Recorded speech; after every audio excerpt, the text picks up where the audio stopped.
I heard on the news today that a famous person, a celebrity, died of colon cancer. I happen to be vegan. It popped into my head that I could do a quick Google search. I could find out how much better or how much worse are my chances of dying of colon cancer in my early 40s as the celebrity had died in his early 40s. And one website told me vegans have a 16% better chance of never getting colon cancer. Another website used a different scientific study that concerned vegetarians rather than vegans and came to the conclusion it was 22% better odds for vegetarians. Dr.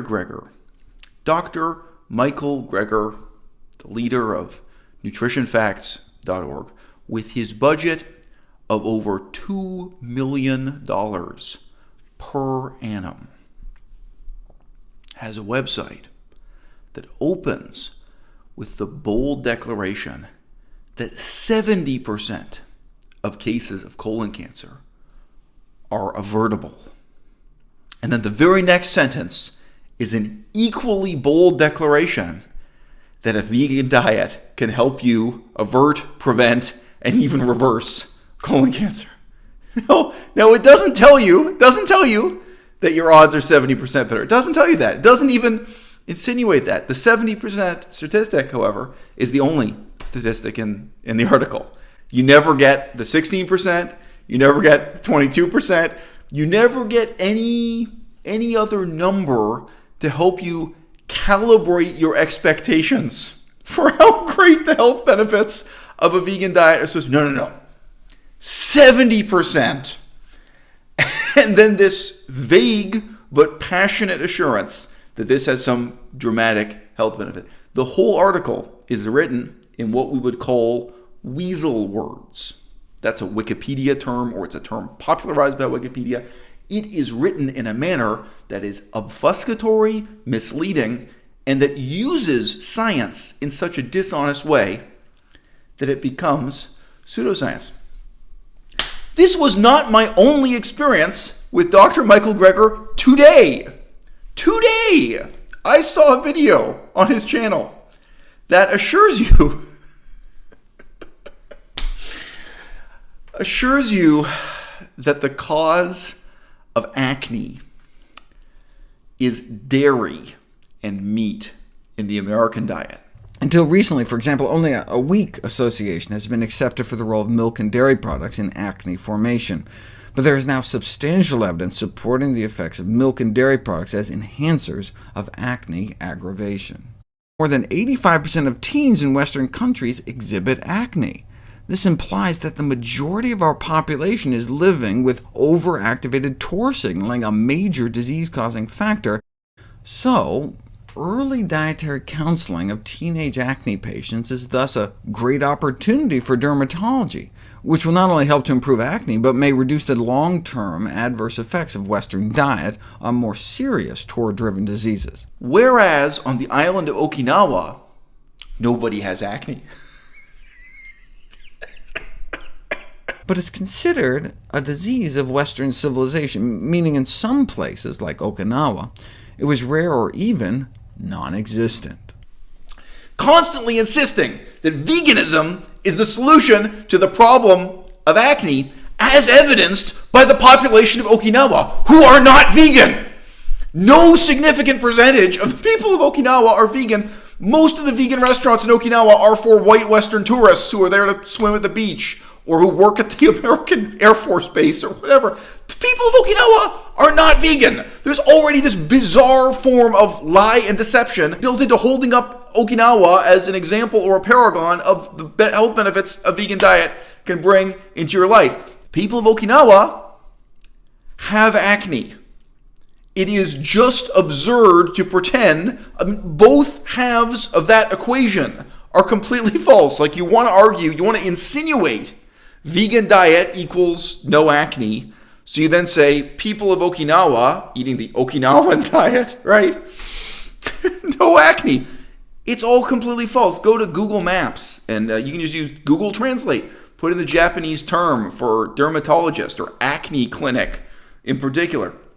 You think nobody in Okinawa has acne. If you watch a video of people walking around downtown Okinawa, they look like normal people. They look like you and me.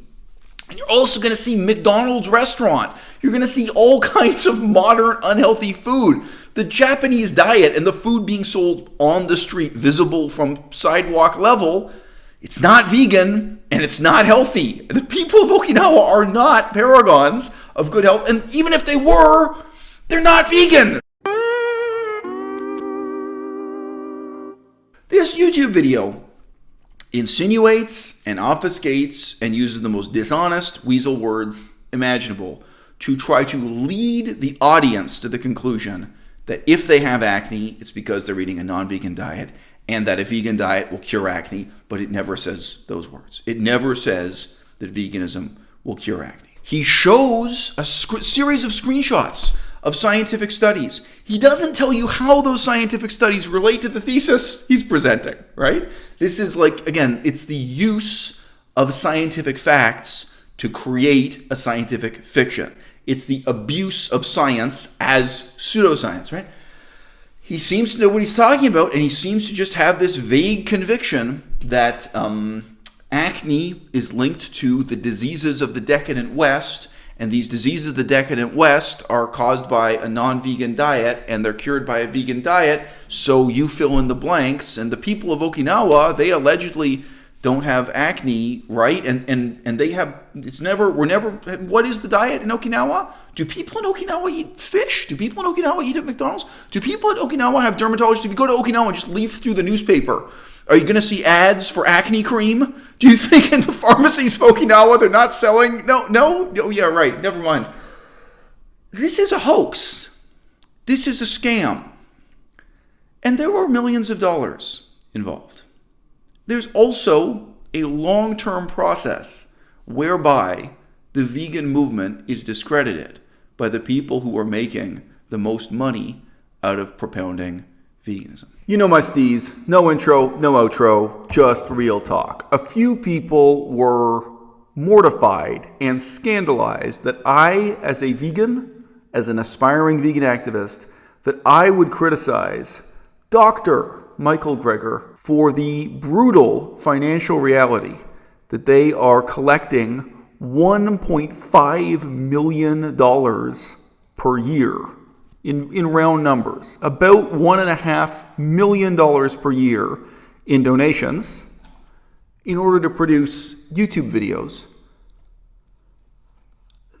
Just look at the website. Just look at their YouTube channel. You cannot take a glance at what that foundation is doing and say that this justifies a budget of $1.5 million per annum. When you have a finite project, a finite budget you're raising money for, you know how much is enough. This is of profound ethical importance. Dr. Greger is asking for more donations right now, and nobody except me has stood up and said $2 million is enough. How will he know? How will he know when he has enough? If you keep giving him more money, he'll find ways to spend it. The fundraising page for Dr. Greger's charity that seems to behave like a business, from my perspective, Nutrition Facts, that are still constantly asking for donations. A couple of years ago, it was $1.5 million. Then it was about $2 million. Now they're well over $2 million per annum. And they say, oh, behind the scenes, we have a dozen employees. Well, do you pay every single one of your dozen employees more than $150,000 a year? Really? Really? You have a dozen employees writing that article, preparing that YouTube video, making these vague, dishonest claims with vegan diet. Really? It takes a dozen? Really?